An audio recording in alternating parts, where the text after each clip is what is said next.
All right, good afternoon. How y'all doing today?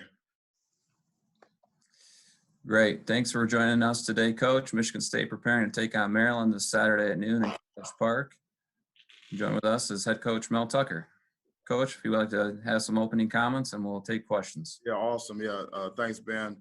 Yeah, I really, again, wanted to thank our medical staff and personnel. They have done a great job of helping to keep us safe and giving us the ability to continue to practice and play. Sally, Nogel, Dr. Coban, and the entire medical staff has done an outstanding job in these very tough times, and so really appreciate and wanted to acknowledge them. And like as I said last week, we have to give ourselves uh, a, a better chance to win. Turnovers, penalties, and field position. Those things just are very, very obvious that, if you take care of the ball, you're penalty free, and you win the field position battle, you give yourself a much better chance to win. And the games that we've lost, we haven't done that. So the focus this week is going to be on playing complementary football. That's offense, defense, and special teams working together. And along with that, that's taking care of the football on offense and taking the ball away on defense. Winning the field position battle. Being effective on special teams. And it really comes down to execution. We did something different yesterday. We watched the continuous copy of the game, the first half of the game, as an entire football team. The guys that traveled, and usually when you watch the game, you watch it, offense and defense and special teams separately, and I've done that.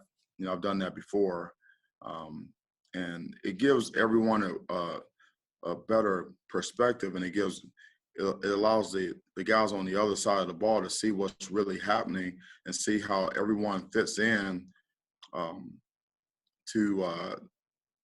how the pieces to the puzzle fit, and how you need to play complementary football, and how one side of the ball affects another side of the ball, and also shows everyone how actually close we are to being able to make a play. And so in that regard, it's gives the guys better perspective, and everyone can see what everyone is doing or not doing. And it may sound crazy, but it actually shows you how close you are to, how really close you are to being able to have success on the field on a consistent basis. So the team continues to push. We had a good practice yesterday. Attitudes are good. We're dealing the truth. So everyone knows what the deal is, and we're continuing to evaluate and work to get better. And so thank God that we still have another opportunity to play and practice, so we can to build to be the type of team that we know that we can be. I really appreciate you guys coming out today on these Zoom deals. I know it can be a little fatiguing at times, but I really appreciate you guys covering our team and carrying the message out, to our fans. But we certainly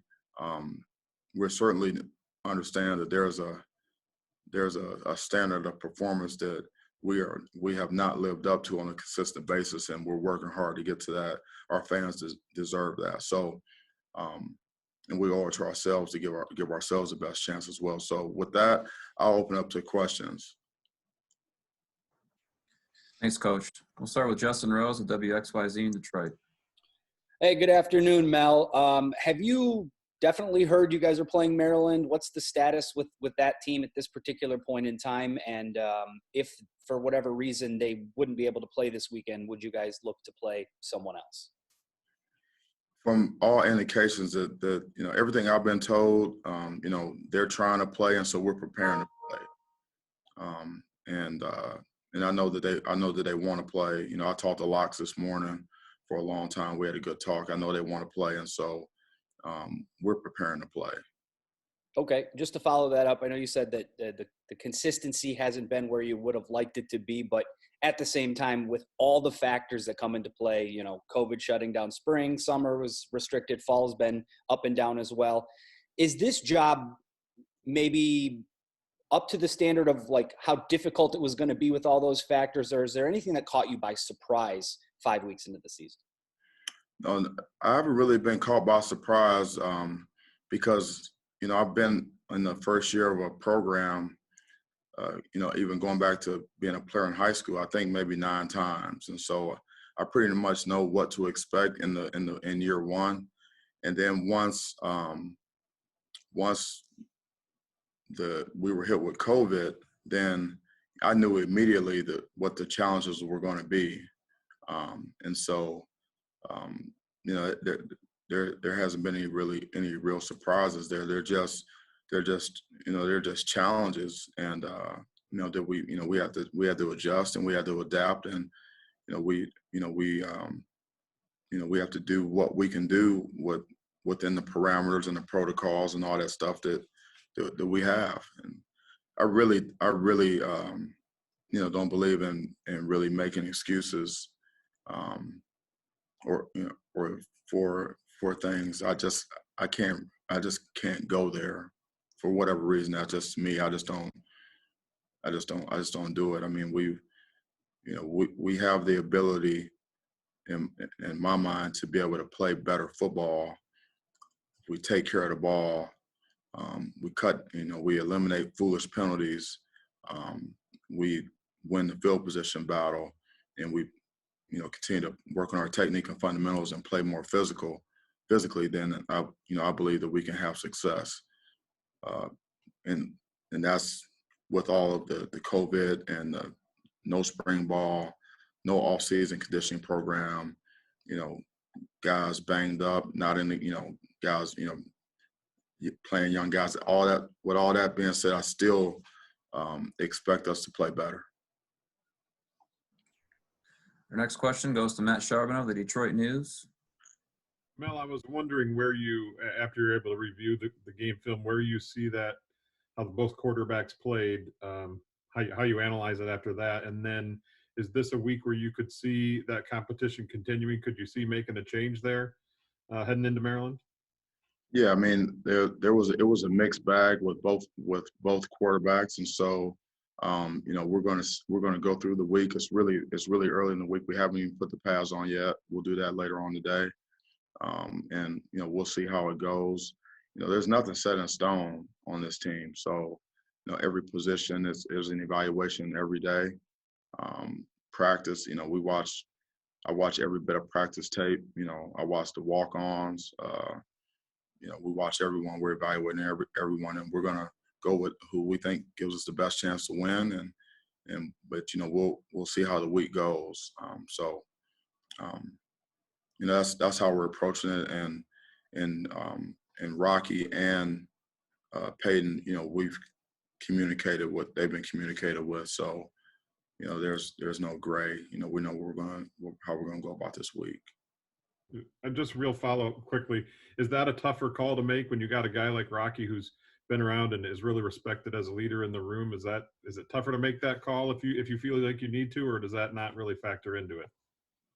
No, I mean, all of the calls that we make in terms of who starts games, they're all important, and we don't take them lightly, and especially at that position. So. But obviously, we'll make a decision and we'll go. I mean, that's the nature of what we're doing. We have to make decisions based upon the information that we have, and that's really, it's a combination of practice and like you talked about, leadership and confidence and just performance and things like that in the film room, and how the week is going. So. we meet every day and we watch all the film and we talk, we communicate. So, we'll make a decision, then we'll go. Next question goes to Matt Wenzel with M Live. Hey, Mel, obviously the first 2 weeks, I think 27 points each game, only 7 the last 2 games combined. And you talked about, obviously, the turnovers stand out, but is there any point now where you're a month into the season where you can maybe switch up things, what you're doing offensively, like you said on Saturday, as far as evaluating everything, and then, being maybe, installing more as you get into the season and try and tweak that a little bit? Yeah, it's we're always, every game, we look and we have to evaluate what our opponent, what they do defensively, and then we put together a game plan that we think gives us the best chance to take advantage of what they do. And so we're going to continue to do that. When we look at the tape and we know what the play is and we know what the assignments are, and we see the execution of a play or the lack of execution, like it's obvious to us that there's plays out there to be made, and we don't have a lot of margin for error. So if one guy doesn't do what he's supposed to do, we usually don't have a successful play. But even in this against Indiana, I mean, our players could see it. We could see it. We knew it during the game. It's like there's plays out there, and we just have to execute those plays. There's not a scheme issue. It's an execution issue. And being able to read the play out, make the play, or or make the blocking assignment, or just basically just get the job done on a consistent basis. So I feel good about our game planning. We're really going to be focused on execution, cutting down on the mental errors, and that will give us more consistency. And then obviously taking care of the football. You'd be shocked as when you watch the coach's copy of some of the plays that are out there that we left on the field. Not to take any credit away from Indiana, they have a really good football team, but at the same time, when we execute, we're able to make plays, and that's been against anybody we played. Even the first drive of the second half of the Iowa game, we drive out on the field and score. It's all about execution. We're just not consistent. And Jaden's a guy that we heard about for more than a year, dating back to previous staff and from players talking about what he did in practice. He obviously gives you a weapon on offense. What have you seen from him through a month? Jaden Reed? Yes. Yeah, Jaden's a good player. And he's young and he's learning. He practices hard. He plays with toughness. He's a consistent performer. Like, what you're going to get from him, day in and day out in terms of his effort and how he goes about, his practice and things like that. So, he's certainly a guy that we look to get the ball to, because the key to it is, finding ways to get the ball to your playmakers. And our wide receiving crew is a crew that is a group that have shown that it can make plays. And so, but I like him. I like him as a player. I like being around him. I like coaching him. I like him as a he's a good team guy. I'm glad we got him. I'm really excited about like what he can become. As he continues to develop as a player. Who knows how good he can be. Thanks, Mel. Next question goes to Lindsey Huddleston. Hello, Mel. I know you are laser focused on Maryland right now, but considering we're halfway through your first year this season, and there's talk of transfer portal and things like that, and you use terms like dealing in truth, what message can you give to the fans about the future talent transition that the Mel Tucker era is going to start to experience? Yeah, that's a great question. Because we're battling and building at the same time. It's battle and build. So as we're developing the team that we have, we're also recruiting, every single day to bring in players that we feel like can help us be successful, on and off the field. So, we're doing that. And then obviously the portal is part of college football. You got the high school kids, and then you got the undergrad portal guys, you got the grad transfers, you have junior college guys. And so, we look everywhere for players that we believe are a good fit for us. And we look to acquire those players. And at the same time, when you evaluate your current team, ultimately you're deciding who's a good fit on this team. Who has the traits and the characteristics, talent, the toughness, mental and physical toughness, the attention to detail, sense of urgency, love of the game, who has those traits, those characteristics that you need to have on your team to be successful. And so, ultimately, there's transition, not only acquiring guys to the team, but there's also guys that, ultimately, may transition out, just because of, there's a certain type of culture and certain type of player that we need to have here. And, that's really non-negotiable. So, everything's an evaluation, and halfway through the season, right at this point, we have a pretty good idea of who can do what. And so,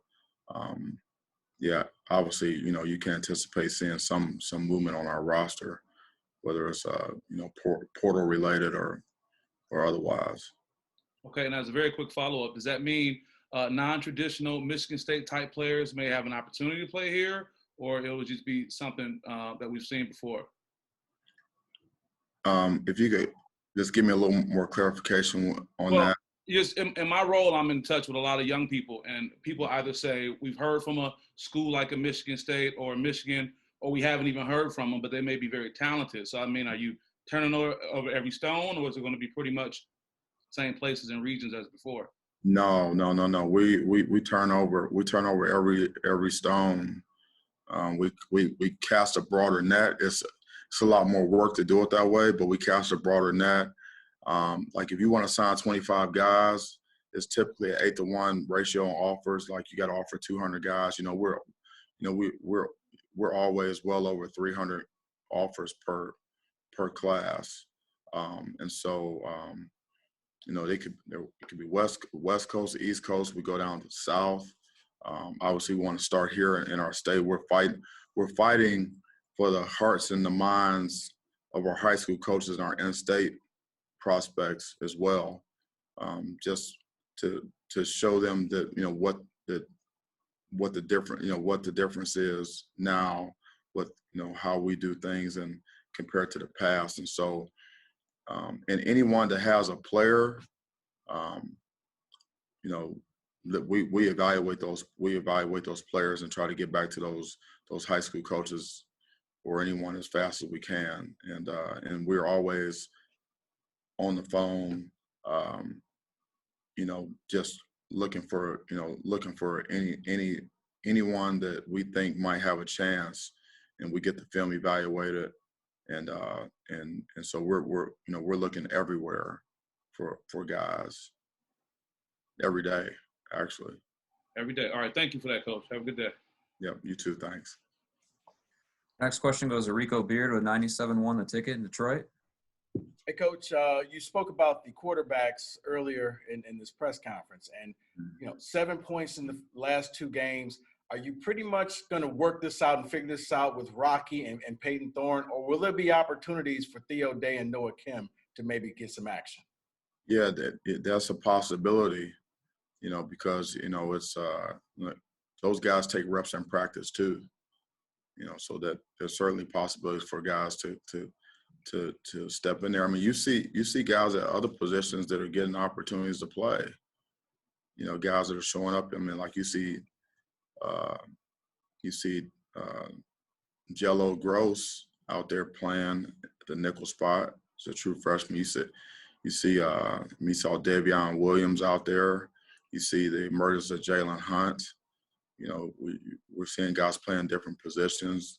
We're seeing, freshman receivers that are getting opportunities to play.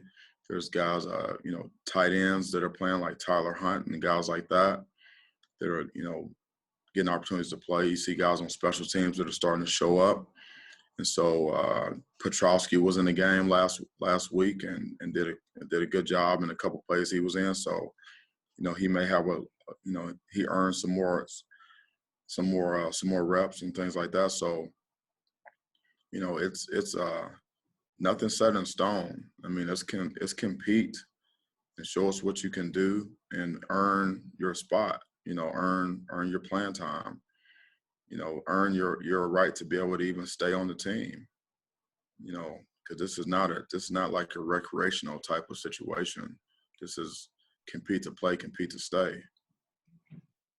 Thanks, Coach. Next question goes to Kellen Buddy with WILX. Hey, Coach, going back to Justin's questions at the beginning, is there any concern if this game still goes on with the COVID scare at Maryland? Is there any concern with your team going down there that there could be a bit of a lack of control of the virus and that, it might spread a little more when you guys are down there? Yeah, I don't have that type of concern because of our medical, protocols and what the Big Ten has done, overall. And we're tested we do antigen tests 6 days a week. We've been doing that since I think September 30th. And so myself and our medical staff and our doctors and everything, we're not going to put ourselves in a situation that we think is unsafe. So if in fact we're able to play and we travel and we go there, that means that we feel like we're going into a safe environment. So right now we are preparing to play. I mean, like, it's not even crossing my mind that we're not going to play. We're not even thinking about that. We're watching the tape, meeting, installing, getting ready to practice in a couple hours and we're ready, getting ready to go. It's no different than any other week for us. Thanks, Coach. To Jennifer Hammond with Fox 2 in Detroit. Hey, Coach. Nice to see you. Hope you and your family are doing okay during all this craziness. Thank you. We're doing well. Thank you. Good. So what I'm really curious to know is when you're in a program and you guys obviously greater than where the record is right now, how do you sell to them what there is to play for and to get young kids motivated, especially in such a crazy time, with not even knowing perhaps if certainty and craziness going on and where the record is? How do you sell to them? We've got a lot to play for and it's important. Yeah. You were cutting in and out a little bit, but I think I got the gist of it. And so, it's with this group of guys, that's not hard to do. Like I said, the first day I got here, if you love football, I probably like you. And,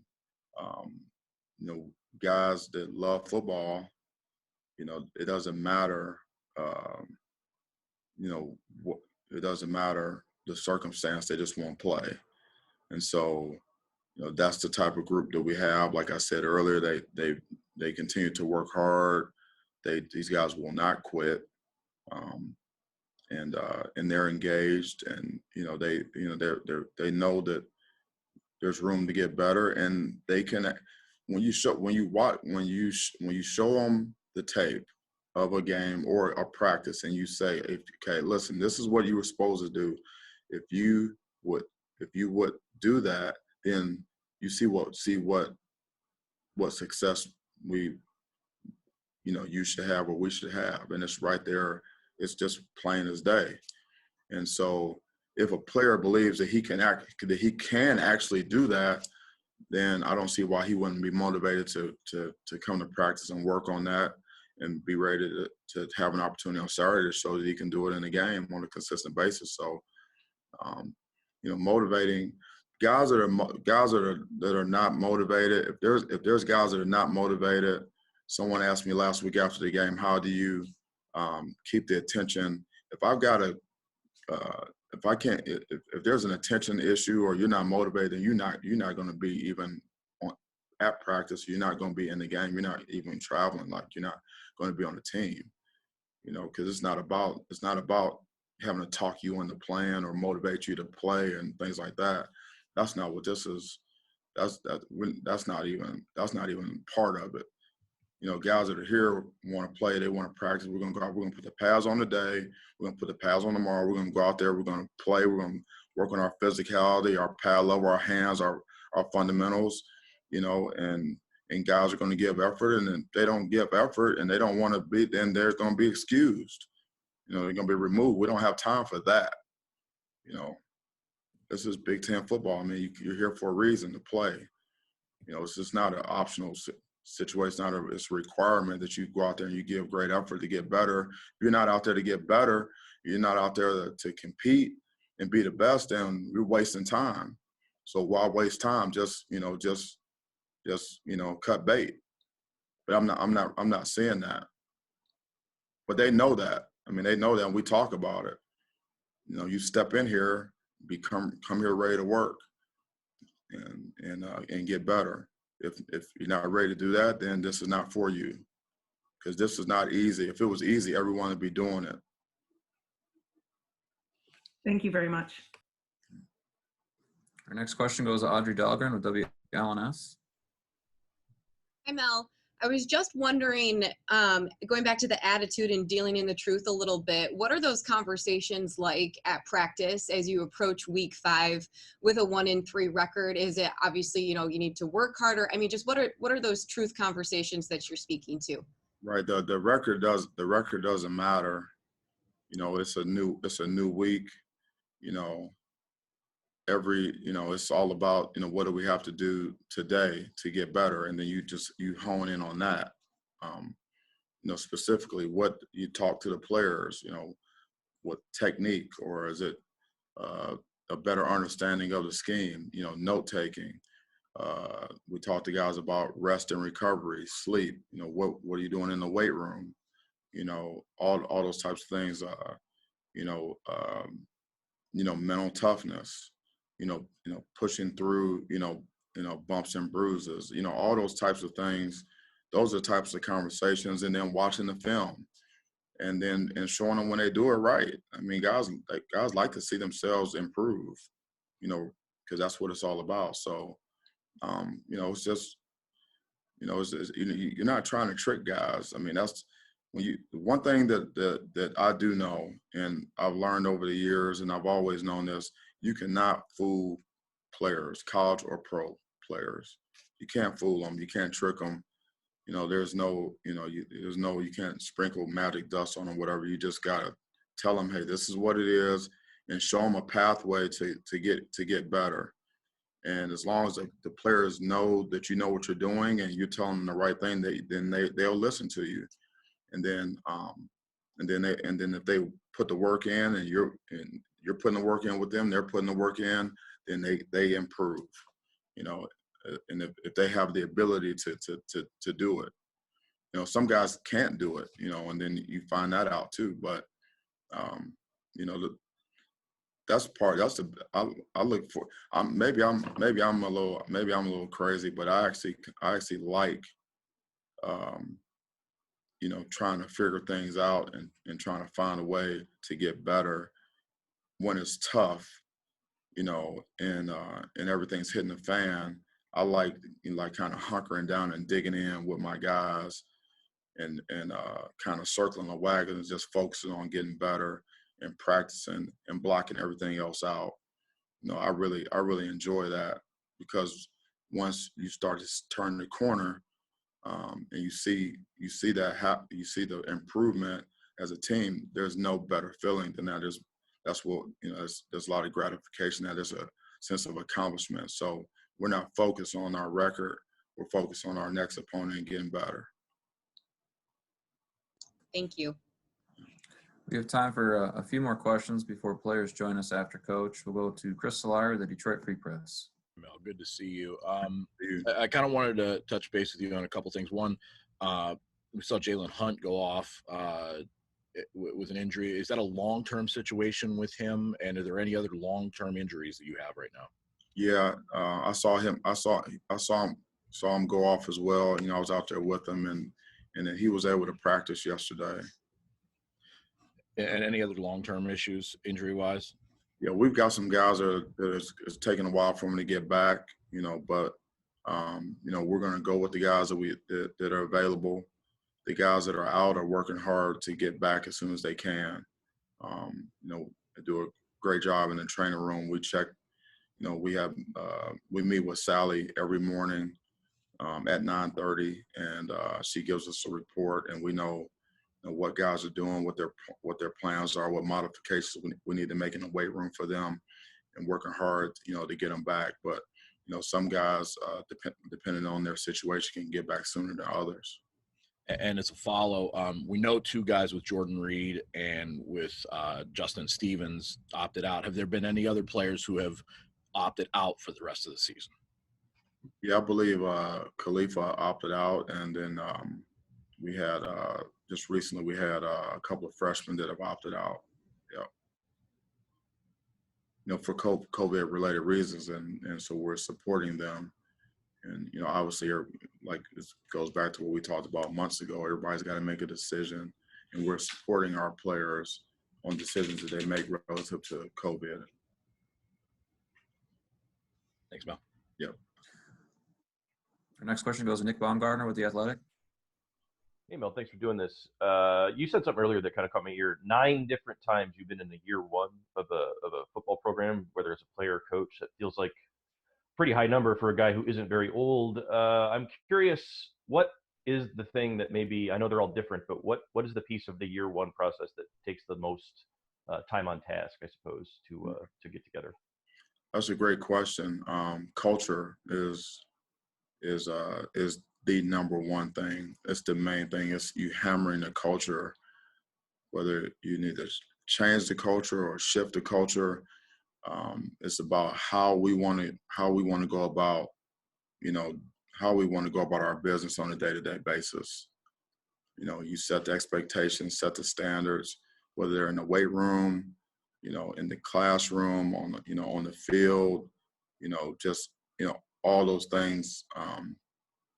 Culture is the number one thing, because that's the foundation upon which you build your program on.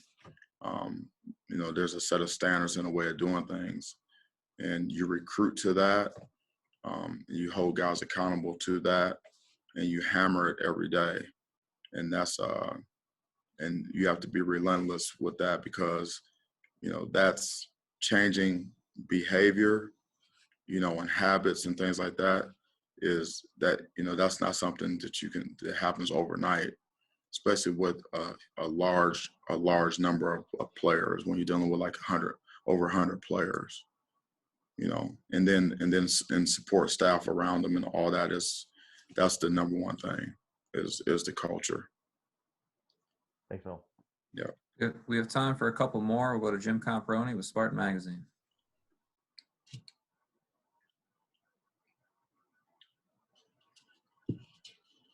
Hey, Mel, thanks for taking the call, the question. I appreciate it. Hey, can you talk about, expand a little bit on some of the building blocks you've seen in terms of personnel, young players that have come to the forefront a little bit? It looks like in the defensive line, there's some young players that are making players on a consistent basis. Can you expand on the progress they're making?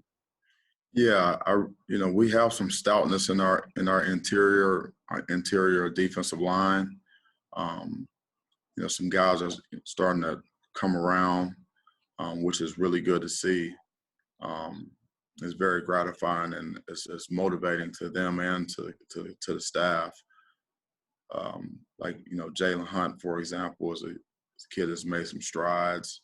I saw, Mallory is looking for consistency, but I thought that he made some strides in this last game, and so along with with Naquan, and and Slade, and then Maverick, is in the mix. That's you got 4 or 5 guys that you can roll in there and play stout, football in the interior part of the line there. So, that's certainly a bright spot, and that's very encouraging. And so, those guys, looking to build depth and have as many guys to play in the trenches, offense and defense, offensive line, defense line is critically important. And then also recruiting big people that can move people, that's that's a big part of the process, All right. Thanks for your time. Yep, you got it. We have time for 2 more before the players will join the call. We'll go to Rico Cooney with Spartan Magazine. Good afternoon, Coach. Hey, can you talk a little bit about Michael Dowell's progression? Watching him, it seems that he's gotten better and better every week and has become a real asset to your to not only the secondary but the defense. Can you just talk a little bit about his progression and how he's become or trying to make himself a player that you have to have out on the field? Yeah, I like Mike. I like his approach.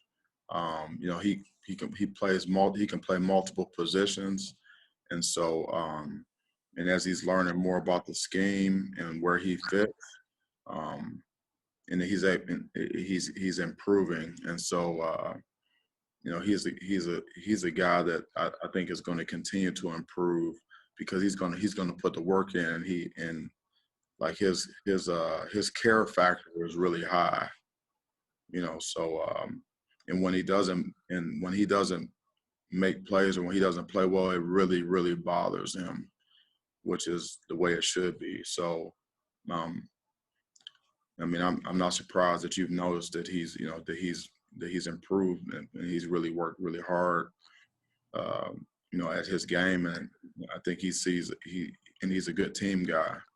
It's not just he wants to play well for himself, but he wants to play well for our team. So we're going to continue to work with him. That's why I keep mentioning our medical staff and all the protocols and what we're able to do in our behavior modification and that we hammer every day. It allows us to continue to practice and then play. And if we can't practice and we can't play, we can't get better, And so he's taking advantage of these opportunities to make himself a better player, and we're helping him with that. This is a quick follow-up. You said different positions. How many different positions have you had him at as far as, I guess, down in the box or back in coverage? Yeah. He can play the nickel position. He can play strong. He can play free. He doesn't play corner. Thank you. Our last question for Coach Tucker goes to Stephen Brooks with 24/7 Sports. Hey, Mel, good to see you. Going off that a little bit, the nickel position is new for these guys that have come back, obviously, with this scheme that you guys have put in. Could you just sort of break down that position to its core in terms of what you were looking at and an ideal fit there? Obviously got a lot of different responsibilities, and we've seen a lot of different players, skill sets, body types play there already.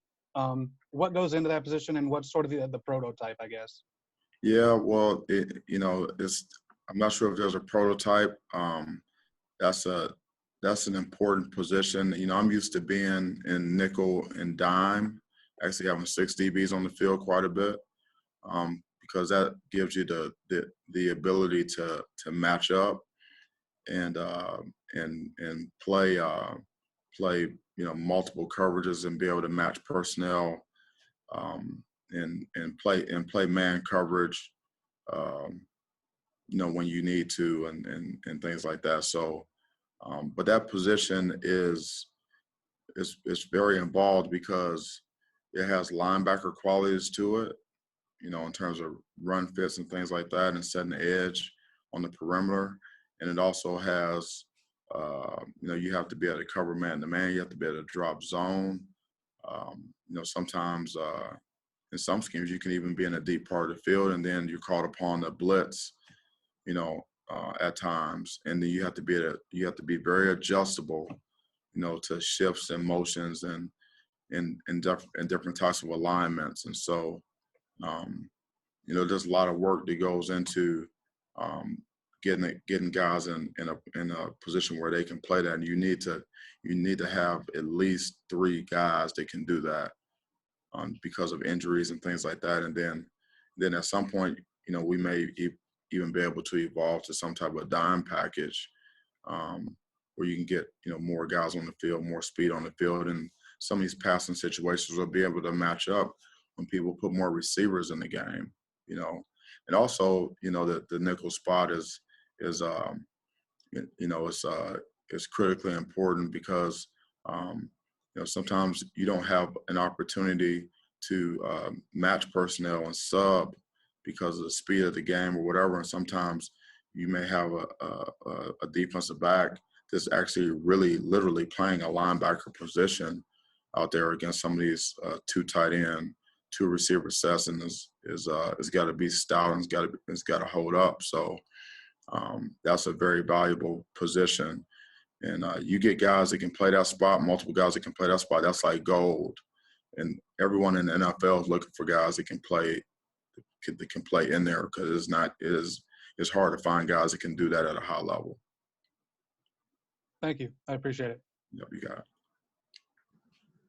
That's all the time we have for questions, Coach. We really appreciate the time today. We'll have players shortly, but thanks again for joining us. Yeah, man. Thanks for having me. I appreciate everything you're doing. I'm pretty sure I'm pulling that we can get this game in, and I'm looking forward to seeing you guys this weekend. So stay safe. Go green. Thanks, Coach. Your kindness is appreciated. Thanks, Mel. We'll see you. Bye-bye.